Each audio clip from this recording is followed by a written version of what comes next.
السلام علیکم ناظرین، welcome to the channel we care your health میں کیونکہ حکمت تو خدمت ہے۔ جی جناب، آج آپ کو تلی یعنی اسپلین کے متعلق آپ کو جو ہے آگاہی دوں گا۔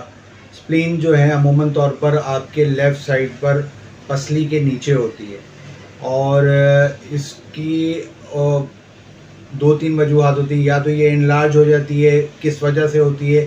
یا تو چوٹ لگنے کی وجہ سے اس پہ ورم کی کیفیت آ جاتی ہے، یا پھر ملیریا یا چیچک کا کوئی ایسا مرض لاحق ہوتا ہے تو اس سے بھی یہ ڈس آرڈر کنڈیشن میں ہو جاتی ہے، یعنی اس کا کام کرنا جو اس طریقے کا معاملہ ہوتا ہے، کیونکہ یہ آپ کے جسم میں پروٹیکشن کا کام کرتی ہے۔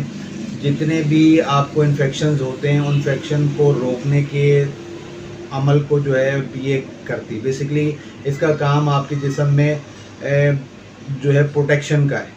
یہ جتنے بھی انفیکشن، وبائی امراض ہو گئے یا دوسرے انفیکشنز ہیں، ان سے روک تھام میں آپ کو مدد دیتی ہے۔ تو اگر یہ انلارج ہو جاتی ہے اور تو اس کے سمٹمز کیا ہوتے ہیں، یا اس میں ورم آتا ہے تو کیا ہوتا ہے؟ اس پہ عموماً طور پر چوٹ لگنے کی وجہ سے بھی ورم آ جاتا ہے، اور جو ہے کہتے ہیں ہوتا کیا ہے اس کے انلارج ہونے کے بعد یا اس پہ ورم آنے کے بعد، کیا جو ہے آپ کے جسم میں جو ہے تبدیلی رونما ہوتی ہے۔ سب سے پہلی چیز جو وہ ہوتی ہے وہ یہ ہوتی ہے کہ سانس جب آپ لیتے ہیں تو سانس لینے میں آپ کو یہ جو تلی ہے، ایک تو یہاں پر ابھار محسوس ہوتا ہے، نمبر 1۔ سیکنڈلی آپ اس کے اندر جو ہے یہ محسوس کرتے ہیں کہ جب سانس لے رہے ہو تو یہ سانس کے ساتھ اس کا اپ اینڈ ڈاؤن ہوتا ہے، تلی کا سانس کے ساتھ اس کا اپ اینڈ ڈاؤن ہوتا ہے، اور یہ ایک میجر معاملہ ہوتا ہے جس سے پتہ چل جاتا ہے کہ اسپلین جو ہے وہ بڑھ گئی ہے یا اس میں ورم کی کیفیت ہے۔ ساتھ ساتھ وزن بہت تیزی سے کم ہونا شروع ہو جاتا ہے، اور بھوک بالکل کم ہو جاتی ہے، احساس کم ہو جاتا ہے بھوک کا۔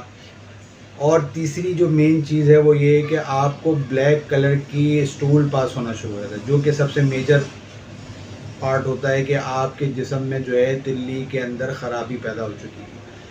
اب اس کا سدباب کیا کیا جائے؟ تو اس کا سدباب کے لیے آپ کو میں ایک نسخہ بتانے لگا ہوں، وہ آپ فٹافٹ ازا نوٹ کریں۔ آپ نے لینا ہے جناب رائی 1 تولہ، سہاگا بریاں 6 ماشے، نوشادر 3 ماشے۔ ان سب کو آپ نے کوٹ کر چھان کر پاؤڈر بنا لینا ہے، اور پاؤڈر بنا کر آپ نے کیا کرنا ہے، صبح اور شام جو ہے اس کا استعمال کرنا ہے۔ چکنائی والی چیزیں، لیزدار چیزیں اور جو آئلی چیزیں، دودھ دہی کا استعمال بالکل نہیں کرنا ہے۔ اگر سمجھ آ گیا تو ٹھیک ہے، نہیں سمجھ آیا تو اسکرین پر نمبر موجود ہے، رابطہ کر سکتے ہیں۔ میڈیسن منگوانی تو بھی رابطہ کر سکتے ہیں۔ مجھے اجازت دیں، میں